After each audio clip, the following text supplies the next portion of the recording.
company was on a ship that was retrieving them after a test fire. Now these were not hot. They didn't have nuclear weapons on them. They were trying to get the missile to be accurate. But the missiles kept missing their mark, and they knew there was some kind of a subtle electromagnetic thing happening. And there was always an ET craft around. And they got these on radar. So one night, his radar guy, they had a new, I think it was RCA radar system, and it was sweeping around, and they picked up a craft. And so the captain was called, came up, they got it. He called the command center, and they got it on radar. Unfortunately, they then hit it with some kind of electronic weapon or something. And the thing blew up. There was an explosion in the sky, and it fell straight down into the water, this UFO. And the next morning, his ship was vectored into the point of impact. And they couldn't find the ship, but there was about a 6-foot square pod that had ejected that had 4 of the ET beings in it. And this guy was a salt-of-the-earth Navy guy, and he said, well, they were handsome little men, but their skin was the color of a Sicilian. I never forget him saying that. Sicilian. Okay. And bronze-colored, no hair, no pinna, which is the pinna is the flap, the monkey ears we have. They just have openings. Fine lips, a sort of small nose, and just like the man that contacted me from Skunk Works at Lockheed about the astral projection experience, this person contacted me to find out something that had bugged him. It stuck in his mind and bothered him for 40 years. And I said, well, what is it? He says, well, we got him out of this thing, this pod. They were ordered to put him in the ship's freezer. Till a nuclear submarine came along and took them, and they were all threatened with death if they talked about this. He says these little men were in sort of these metallicized fabric. It was almost metal, soft metal-like fabric, one-piece suits. I said, yeah, like a onesie. But it didn't have any buttons or zippers. And he said, how could they have gotten in them? And I said, this is why you're calling me? And it was. This was exactly why he was calling me. And I said, well, I don't know if you're going to like my answer. And he said, well, tell me. I know those damn things, you could have to cut them off, but we couldn't even cut them. I said, well, the way that the suit is made, they just stand into an energy field that has a resonant, and it materializes around them. Like 3D printing, but like a 3D, zip. So there are no, and it comes off the same way. It dematerializes off and materializes on. But I said, did you notice anything about this thing that they were in, that was floating? He said, yeah, it had no pieces. I said the same thing.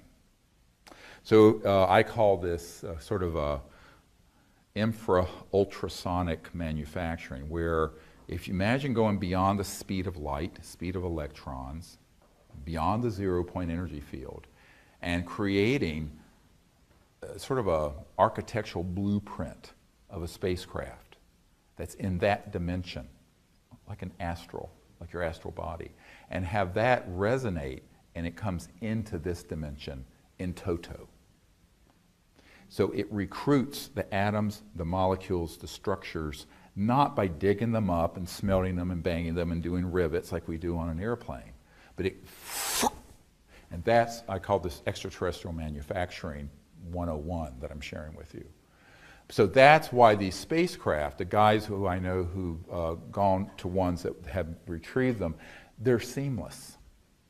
Now, if you see one that has rivets and seams and parts of it, that's Lockheed and Northrop's and Boeing's anti-gravity stuff. But these, the ET ones, are completely seamless, and the light coming from them is so amazing, it's so pure, you never quite forget it, because the light is coming from a source and materials that aren't manufacturable. You couldn't even manufacture something that pure in space. And there was a part of a craft that they got in Brazil, and I forget, it had magnesium and some other stuff in it, but the elements that were in it were so pure that even in the vacuum of space we could not manufacture it. And no one understood how they could be doing this. I said, because they're not going to some asteroid or planet and digging up stuff out of the earth and smelting it and melting it and then putting it together. They're creating a field, and it resonates and then comes in from that transdimensional, virtual, near astral, I call it, the near astral. And it then pops as a totality into 3D. Make sense?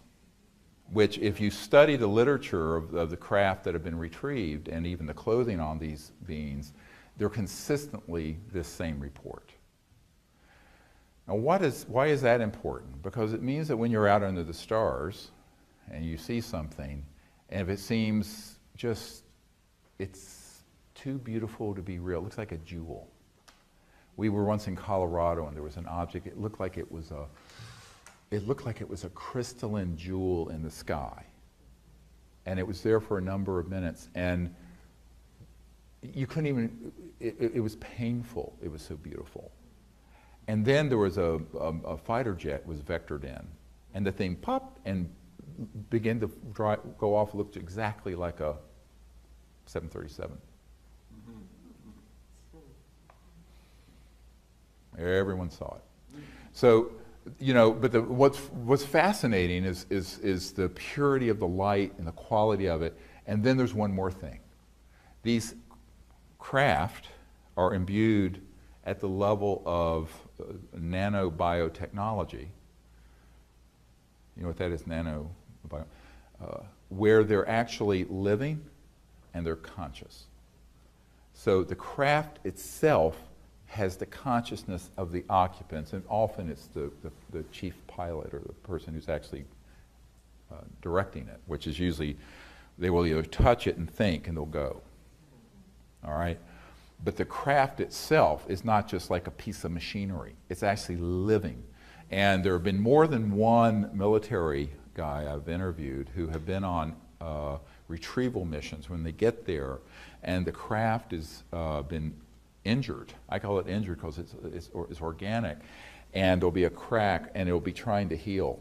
Like if you did a cut and did a time lapse of a healing of a wound on skin, it's doing this kind of thing, trying to fix itself. And so the craft themselves are nanobiotechnology at the level where they then can subsume or take on the awareness of the occupants. And that's how they operate. So many times people have an experience with a UFO, but they'll feel that the UFO itself was communicating or was conscious. I say, well, it is.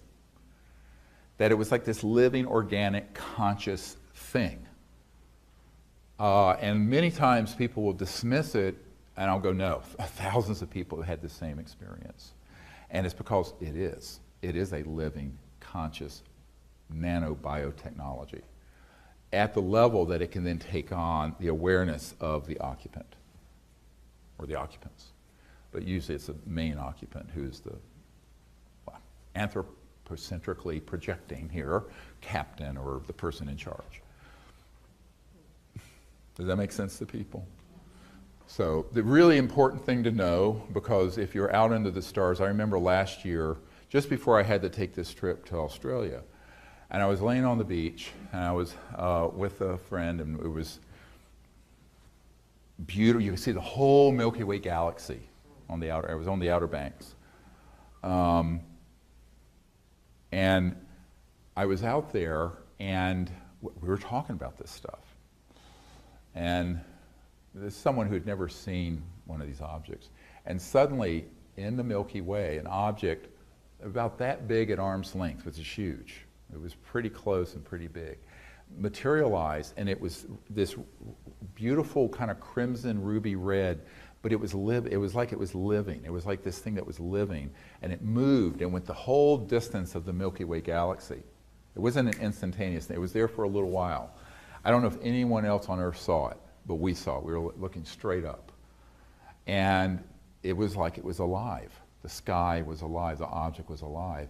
And I realized it was going right in the direction of Australia, which a few days later I was wheels up to Australia. So, and I think it was, I told my wife, I said, I think they were telling me, you know, bon voyage and we'll be with you there. So it was a beautiful, beautiful experience. And it can happen that easily and that quickly. When I started on this, the core project was this, the Center for the Study of Extraterrestrial Intelligence, making contact. I got dragged kicking and screaming into the Disclosure Project, which started as Project Starlight, where I was doing briefings for the president and CI director and folks like that, because I was told by some folks that you know, you can do this, but there's all this stuff that has to get fixed, because there were tragedies of history in the post-World War II era that should have never happened. And we also have to fix that. So there are 3 legs of the program that I'm running. One is the CE5 initiative, CSETI, Interstellar Contact. The other is Disclosure Project, and the other is bringing out the technologies to basically transform the planet physically. All right, so that evolved, but the one unfolded the other. The reason the intelligence community got interested in what we were doing is that they realized we had figured out the Rosetta Stone of contact. And the friendlies then came to me and said, would you please try to fix this? And then someone asked me to come up and brief the CIA director, and then this person, and then the president was scared to death, and you know, they hit a scalar weapon that knocked down Marine One, that was President Clinton's helicopter. It lifts up in the White House, and the shot was fired across the bow. So I've been doing stuff at that level, PI, presidential intelligence, since 1993.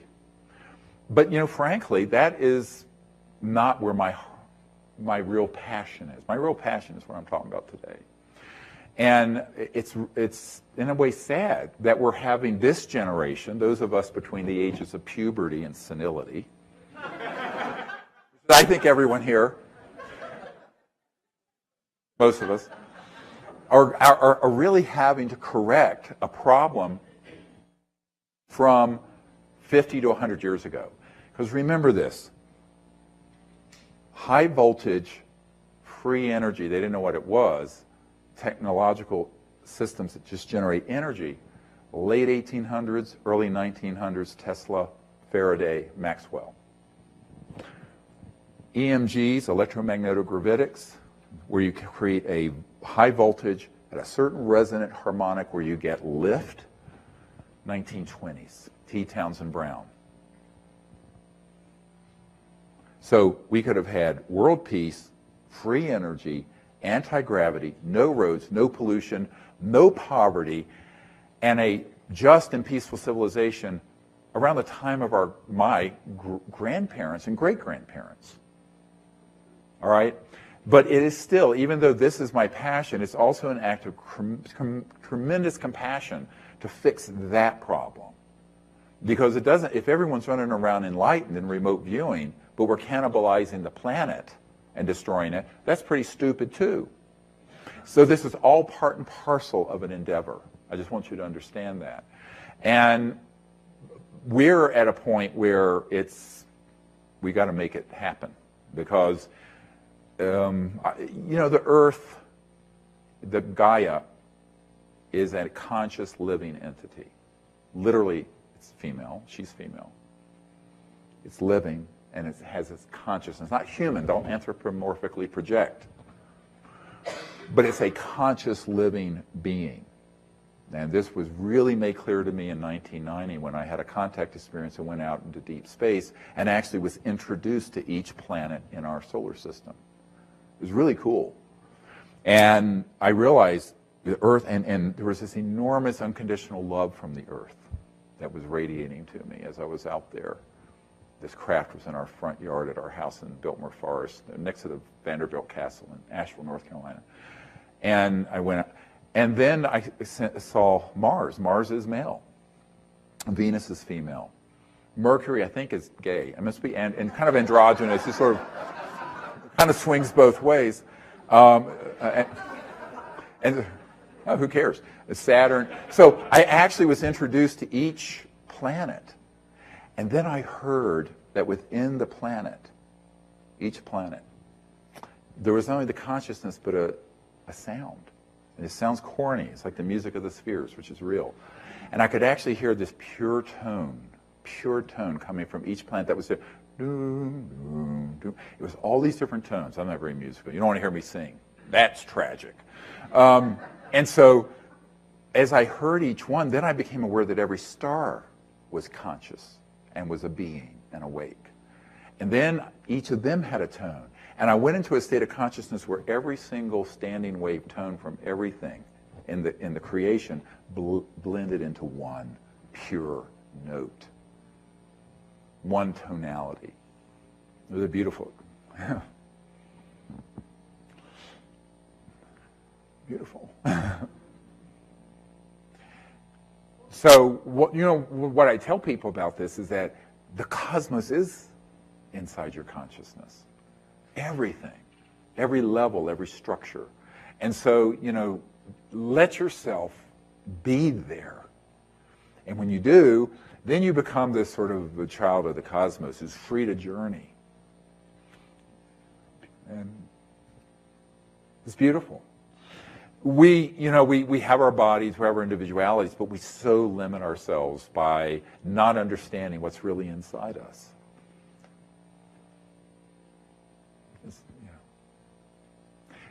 So the ETs want us to understand that, because we then become children of the cosmos and not just children of the earth. And this is what I said to the head of Army Intelligence. I said, I belong to the cosmos, a family of cosmic beings. So you don't have any jurisdiction over me. And that's what I told him. Go away.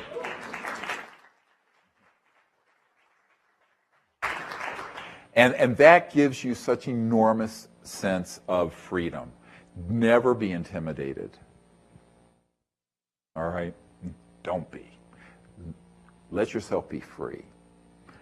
Be like a child experimenting with these technologies. Because, if you're pure-hearted and,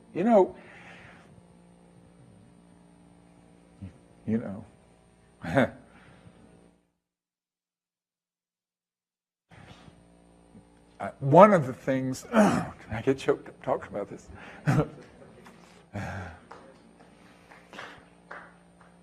We're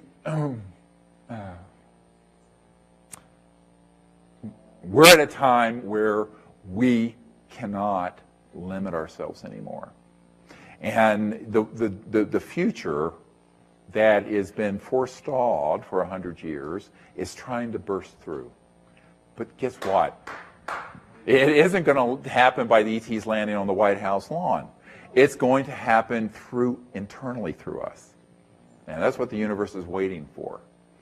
And so creating the world of our dreams, a world where we have free energy, no poverty, true justice, a peaceful civilization that becomes interstellar within a very short amount of time.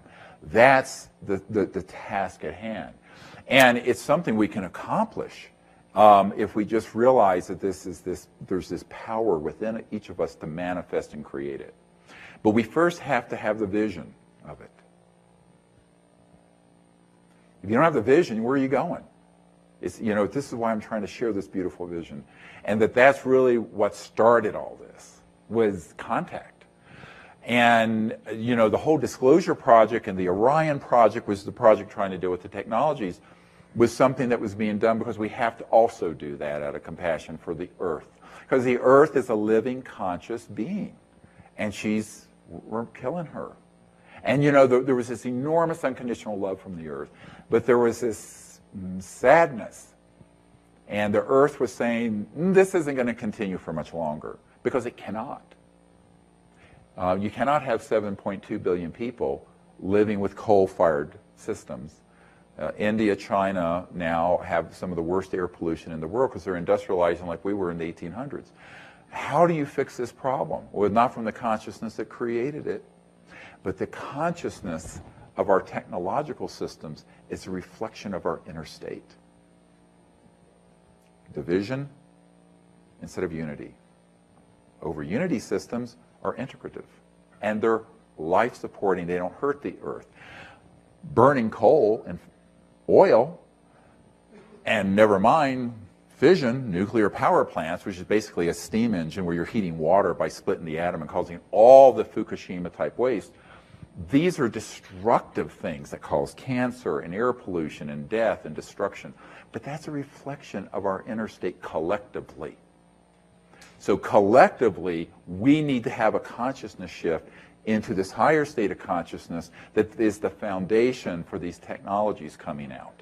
Why is that so key? Why am I talking about this? Because if we don't have this movement in awareness and consciousness that is holistic and peaceful and is the foundation of universal peace, the technologies will be used for destructive purposes. You can weaponize anything. Now, I'll tell you something. A few years ago, the colonel in charge of future technologies for the Air Force, was a euphemism for technologies they already have. You have to understand the double speak and double think of the intelligence community. Pulled me aside and he says, you know, these technologies that you're trying to bring out and that you're exposing can actually be turned into weapon systems. I said, yes, of course. I can take a knife or scalpel and save someone's life by doing something correctly, or I can slit someone's throat or put it through their left ventricle and kill them. We have to do this from a higher state of awareness and purpose. And I told him, I said, yes, you're right, but guess what? I know that it's already been weaponized. The worst people in the world already have these technologies and they've been weaponized. Okay, the worst people.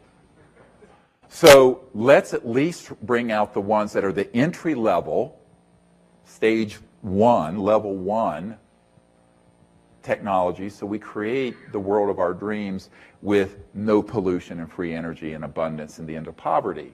And this is not a utopian vision. This could have happened 100 years ago, certainly 50 years ago. And it's time for us to say, no more delays. We're going to make this happen, but it has to come from inside out. And you cannot divorce the higher states of consciousness and the vision of how we need to live on this planet from the technologies. Because if you do, they just end up creating another weapon system. And I think this is where the movement in awareness and consciousness has to come together with the science and these technologies. But the real love that all of us should have for the earth and for the, you know, there are 20,000 generations in this great waiting room, the matrix of consciousness. It's 500,000 years of beings ready to come to this planet. You can feel them. And we're sort of the bridge generation between an old era that's closing and another era that's opening. And the old era was 450,000 years. This new one's around 500,000. And so we're at that point in a million-year overall time period where we have to get this right. And it has to be the bringing together of the vision, the consciousness, and the use of these technologies for peaceful purposes all together. And I think this is what is the biggest task of this generation, of those of us who live on this planet. You know, there's nothing bigger. Now, the civilizations who are coming here are waiting to see if we can get it right. But they're not. This is not something that can be imposed externally. I always tell people, avoid cosmic codependency. It's like a bumper sticker. Great bumper sticker. Avoid. What does that mean? Don't think that, you know, the ETs are going to come here. Everyone wants to either demonize them or deify them. No. They're here waiting for us to get this right so that we can join the interstellar family. And until we get it right, there's a sort of a quarantine. We're not allowed to go out there too far because we're considered not civilized. As Michikaku said, you know, we're not even a level 1 civilization yet, which is peaceful, you know, having energy and technologies that don't damage the biosphere and are living together as a peaceful civilization. We're not at a level 1. And the civilizations that are here are level 12, 15, 30. I mean, if you can go interstellar and you haven't blown yourself up yet, you figured out a few things, all right? So, put the xenophobia aside. Think about this realistically. That's how we're going to have to make this happen, though, is understanding that our consciousness is the key. And the science of consciousness, the development of this, is not only the key to remote viewing and making contact, but creating a civilization where we look at that far horizon and we see, my God, what a world this could be. Right? Beautiful. And that's all waiting to happen. It's all waiting. But it isn't going to happen externally.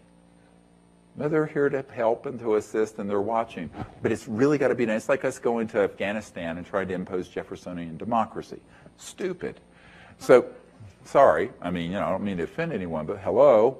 There has to be the citizens of the planet Earth, us children of Earth, have to have this come from within us. And we have to do it heart to heart, mind to mind.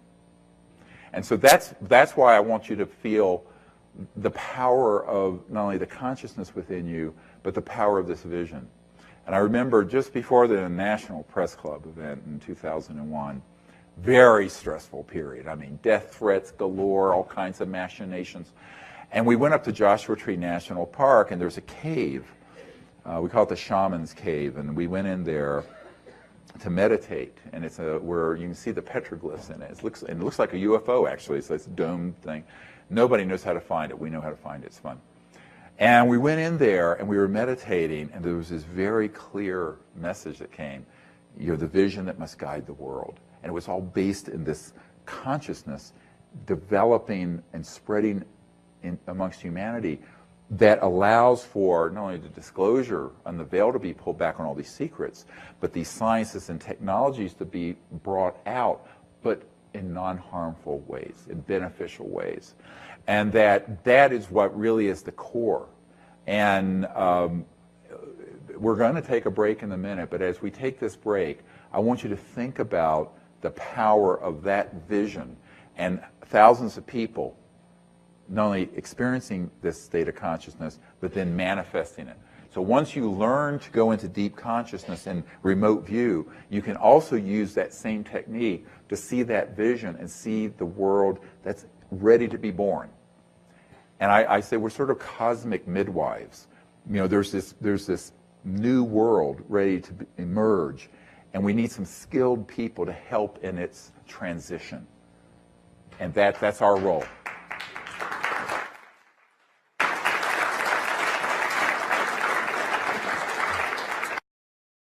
These beings are very eager to find humans who are enlightened enough to approach them peacefully, because what our covert classified military projects have been doing is to try to track these objects and shoot them down. I mean, their whole game is cat and mouse, where they're trying to destroy them.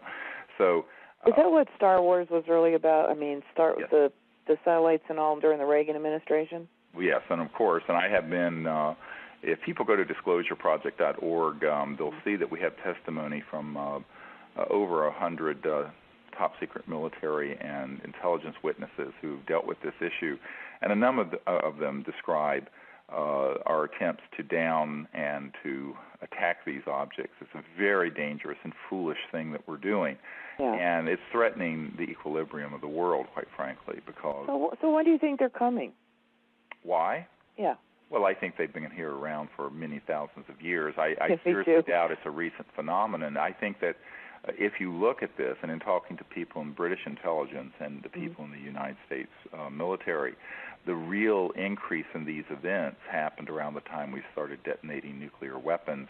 Yeah, I get that. And at the same time we started going out into space. I mean, I think you have to understand that any civilization that has reached a point of peaceful coexistence, who would see us evolving out of the time of World War II into this post-World War II period where we began to go into space, but at the same time began to develop hydrogen bombs and nuclear weapons, I think this would put a big red flag over this planet. And my understanding is that they're quite concerned about what we're doing to this planet, and that also that we not be turned loose on the universe where we could be a threat to other planets that are existing peacefully and do not even have the concept of warfare and weapon systems. And yeah, so because it's not just about this planet, right? I mean, it's about what happens on this planet affects the totality of reality. Of course, in every thought and conscious action, but when there are mega system events that happen on a planet like this, it certainly affects other worlds, and it affects the equilibrium of the cosmos in general. So there's a serious reason for their being here. I think number one, they're observing what we're doing and watching us make this big transition from a fractured sort of warring world to a peaceful civilization, and we are going to make that transition. It may not all be smooth, but we'll make it. And I think, meanwhile, they're wanting to be sure that we don't become a threat elsewhere. And I think they're also wanting to start to open up contact with people who are peaceful and enlightened enough to understand how to make contact and why they should be making contact. Sure. And one of the things I point out to people is that a lot of folks will say, well, you know, what if some of them are hostile? I said, well, the only ones that are hostile are the ones that are being manufactured by humans. And the big mythology in the New Age world is that there are the good ones and the bad ones, and in reality, most of that is disinformation created by the intelligence community to scare people, because eventually they would like to have us put all these weapons in space and spend trillions of dollars on Star Wars type stuff. And this is exactly well, we've already done it.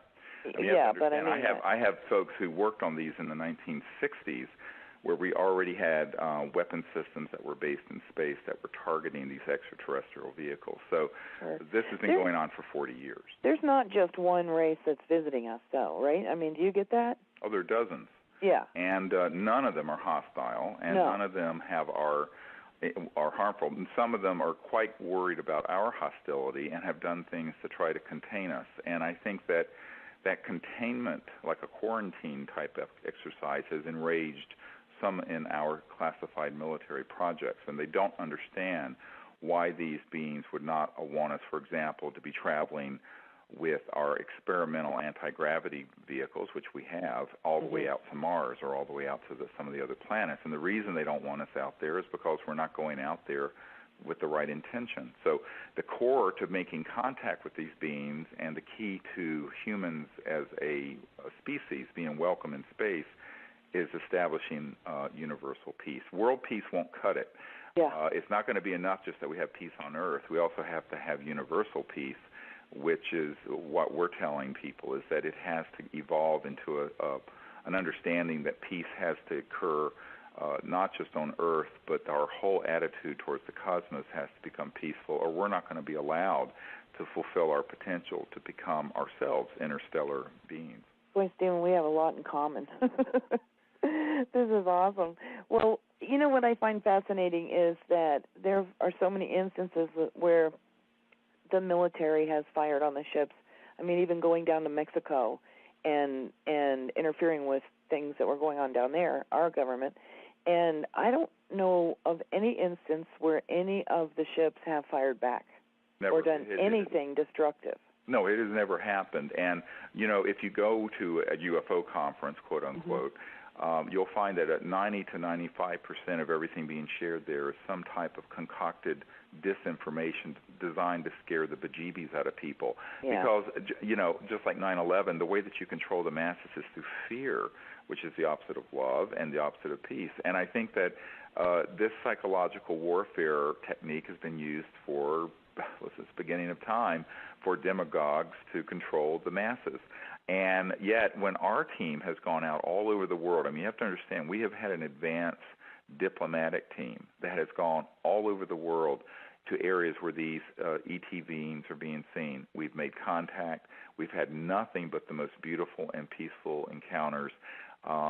You know, all these stories of mutilation and abductions and torture and sexual rape and all this negative, horrible stuff, that's all disinformation or counterintelligence activities. Now, there are people in the classified programs that are human that stage those events for their psychological warfare purposes. I have a document from 1953 where the CIA stated that one of the key values of the UFO issue would be in their psychological warfare value. And it's a very interesting document. And I have another document. People need to get this book called Disclosure that have all these government documents that we have acquired and the testimony of all these military and intelligence witnesses, because they describe clearly what is really going on behind the scenes and why the media is deceived and why the public is deceived on this issue. Mm-hmm. And one of the deceptions is to try to present this idea that there's some kind of hostile threat from outer space, because they're trying to lay the foundation for future war in space. And this is what we have to resist. We have to resist this siren song of greed coming from the military-industrial complex and the sort of orthodox eschatologists, the people who would like to figure out how to precipitate an end of the world scenario, like these books Left Behind and all this sort of fundamentalism. Those are the guys running this program. Yeah. These classified programs are filled with really kooky people from the lunatic fringe of the religious extremists. And so people have to understand that this is the opposite of where our civilization is really headed, and these are the dying gasps of a dying world order. There was something that I read in your book that kind of stunned me, and although it didn't surprise me, it was just, and that is that there are certain abduction programs that are being funded by people on the Earth. Oh, yeah. Well, these are, if it's an abduction, it's human. If it's contact, it's ET. I tell people this is all linguistic, perhaps, but there are lots of people who've had ET contact, and there are lots of people who've been victims of these abductions, which are run by humans. For example, I have personally interviewed several military men, one of whom was an Army Ranger, who worked on special projects that were compartmented, where they were using what are called alien reproduction vehicles. And these are things that look like a flying saucer or a UFO that's made by Lockheed and Northrop. And they had either costumes on or used what are called PLFs, program life forms, that look like extraterrestrial beings, but they're not. They're completely man-made, to abduct or frighten people so that there would begin to be this subculture awareness of fear, and so that they can eventually ramp that up in sort of a cosmic Gulf of Tonkin scenario to stampede military and political leaders and the masses into accepting the cost of building weapons in space and getting into an interplanetary war. It's a matter of public record that General Douglas MacArthur, in his last speech to Congress, stated that, quote, World War III will be interplanetary war. So this has been in the planning stages since at least the 60s and perhaps the 50s. And so much of the imaging and so much of the subculture awareness on this is being driven by a virulent, well-funded, and high-tech human technological disinformation campaign that's designed to scare people. And what I tell people is that you've got to be able to look through this, it's like the movie The Matrix, this sort of matrix of deception and nonsense, and see what's really true. Because people, unfortunately, because of our sort of primitive brains, have this flight or fight response and tend to believe a threat because we're trained in our tribal roots to be paranoid of the unknown. Right. It's the roots of racism. It's the roots of hatred. And I think that this is something we have to resist, because there are people who are deliberately throwing fuel on that fire in a very deceptive way. And what I've tried to explain in this new book is that I have gone into meetings with folks who are in charge of those deceptive programs and have actually acquired documents from institutes that are planning this, quote, I'm using the term used in this top secret document, stagecraft, to simulate these sort of frightening experiences. So I tell people, don't be afraid of the extraterrestrial visitors, but you should be very concerned about these other agendas, and we have to be the counterbalance to that. See, we're the children of Earth, and we alone can transform this planet and prepare it for a time of universal peace. But people that are contactees do go onto the ships, and sometimes I know do get certain markings on their bodies or other things. And when I read that, where I went was into confusion about, okay, what's what? That's kind of where it took me. okay, if you're a contactee, you pretty well know you are for the most part. But then you get in, then, you start finding that you have marks on your body or different things, which I've talked about on the show before. It's a subject that I'm very interested in. And I was just a little confused about the difference there and what you were talking about. Well, I think there are people who have had actual contact with ETs that then have one of these paramilitary groups engage them in a pseudo contact event that's an abduction, and so that's deliberately confusing. Okay. And so I think that you have to take every case on its own merits. I know when they have tried to target people in my group with that kind of experience, because we have this information, we have documents and insider whistleblower testimony about the technologies they're using to do this. We're able to discern between the false contact, disinformation events, abductions, and the real contact events. But this is where knowledge really is power. Without the knowledge that there's the real thing versus this Memorex pseudo thing, you're not going to be able to distinguish it. And unfortunately, I think many people can't imagine that the human capabilities have evolved to where they have. And I point out to people that many of the capabilities that I'm describing existed by the 1950s. We're unlimited in scope of consciousness and what we're able to do with it. No, I'm talking about classified projects that have have weapon systems and things that look like UFOs that aren't. And but then there's so many people that have abduction type descriptions and yet no real memories. They think it was a dream, or they wake up with marks and they don't know where they're coming from. And that's why I got confused about what you were talking about. I just wanted to clarify it for me as much as everybody else. Well, you have to take each case on its merits, and you're not going to know is it real or is it Memorex without doing a very careful investigation. The problem is that if you go to people who deal with this issue, they don't know that there's a parallel human deception program that's extremely high-tech, and they're going to confuse the real contact with the false stuff. Why? Because they don't know the false is even possible. And I remember talking to someone who did research on this once, and when I started talking about the EG&G, which is a big high-tech electronics company that was making the implants, the involvement of E-Systems and Raytheon, the fact that Northrop and SAIC and Lockheed were building things that look absolutely like an ET craft, but they're man-made, the whole concept of stagecraft. They didn't know this whole body of evidence. And I'm going, well, you better learn about it because you're not going to be able to discern. It's like a doctor not knowing the difference between chest pain from a heart attack and chest pain from a pneumonia that's eaten into the lining of the lungs or something. So, you've got to have a differential diagnosis, and knowledge is the greatest purifier, it says in the Bhagavad Gita, and that's very, very true. Unfortunately, most of what is out there that passes for information on this subject, which is consumed in books and videos and TV shows and what have you, is deliberate false information or disinformation designed for a certain psychological conditioning response, primarily to condition people to be afraid.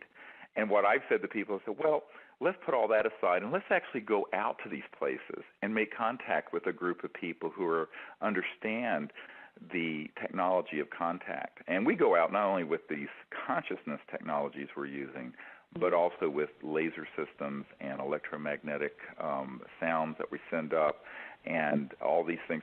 And we, and see what happens and just see if there's anything to be afraid of. And there's not. I mean, the only time we've ever had anything remotely frightening is when we've been, chased by police or had, military helicopter aircraft come down and put searchlights on us and things like this. But nothing from the ETs has been at all worrisome. It's all been humans. So I tell people that a lot of, in a sense, this is sort of a cosmic Rorschach test. It's a sort of a cosmic mirror. The way people view this is a reflection of their own inner state of knowledge and consciousness. And all of you know what happened at Roswell, except you don't. You don't go from interstellar distances and just lose your way in broad daylight over the desert of New Mexico and run out of gas and crash. All right, so let's pretend we have a brain. What actually happened, and this is in a document on our website from the FBI, from Guy Hotel, a field agent, to the J. Edgar Hoover, is that a special and new radar installation, euphemism, radar, electromagnetic, but it was configured to have this scalar longitudinal energy in it, which basically, what that is, light is a wave like this, okay, and if you have a laser, it's all one wavelength that is synchronized coherently, which is like green or blue or red. That's what a laser is. And this crystal is used to create that coherence. But then, what if you have light that is a point that doesn't have a wave aspect, but it's just a line? Well, now you're going in multiples of the speed of light. And it is. It is not limited to the speed of 186,000 miles per second. But that technology can and has been weaponized. Okay, so now we get to what was really at Roswell that they were experimenting with that caused two ET vehicles to run into each other. One crashed north of Roswell and just exploded in smithereens because it hit the other one when they switched the system on, because it was a fully materialized 3D object, which they are very careful not to do anymore. We'll get to this. The other one continued on a western trajectory and impacted near Socorro, and that's where the little EB, the little extraterrestrial biological entity, was retrieved that you've heard about. That did happen. So that whole cat and mouse game, or cowboys and Indians nonsense, began in the 40s. Now that's 70 years ago almost, 68 years ago, this summer. So the technologies that allow for tracking, targeting, and hitting interstellar vehicles has gone through multiple generations of refinement. And I won't bore you. We don't have enough time to go into all the information we've collected on this. But just from an operational fund of knowledge you all need to have. A man that I know who was an electronics genius had a corporation that developed a neutrino light detector. And what that was his way of expressing when an object is not fully in the 3D, it's not fully materialized, it moves as it begins to cross from the transdimensional world, which is closely approximated to what you would call astral dream body energy. You're going to find out in a minute why they call Dreamland out here at Area 51. That spacecraft, as it steps down, as it were, from the energy and resonant field that's transdimensional and non-materialized, releases a burst of this neutrino energy, or neutrino light, that this man, not for that purpose, for other research purposes, had invented a detector for. But in 1974, I believe it was, he was hit with a national security order, bless you, a national security order, NSO, so that technology was seized and put on all the NRO satellites, National Reconnaissance Office.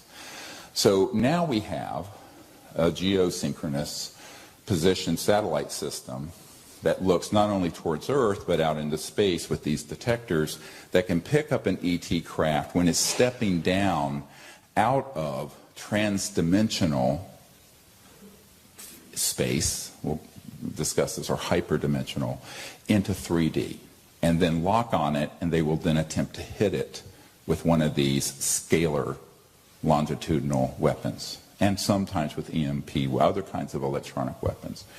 And so began the era of what Lynn Stringfield called the crash retrieval process, where over a period of time from the 40s up to, not that, well, it's still going on, where objects were on occasion, now the hit rate isn't that high, but where on occasion they would be able to target and hit these objects with these electromagnetic systems, and they would be damaged or destroyed or would crash.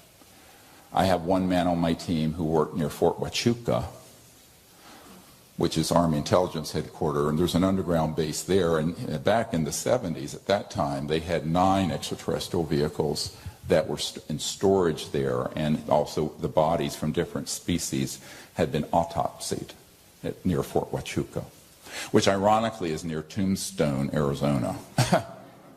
There's some weird ironies in all of this. Now, why did I divert into all that? Because when I stepped on the stage in 1990, starting the Close Encounters of the Fifth Kind initiative, using consciousness and remote viewing to contact ETs, we stepped into a hornet's nest that had been in the making already for 40 or 50 years. And what the result of that was, I was immediately contacted by people in the intelligence community, and the former head of Army Intelligence and some NSA people who said, "What the hell do you think you're doing?" And I said, well, I'm doing exactly what I've written I'm doing. I'm going to organize teams to be citizen diplomats to these civilizations using advanced concepts in physics and consciousness. And basically I was threatened and told I shouldn't and couldn't, and I said, watch me.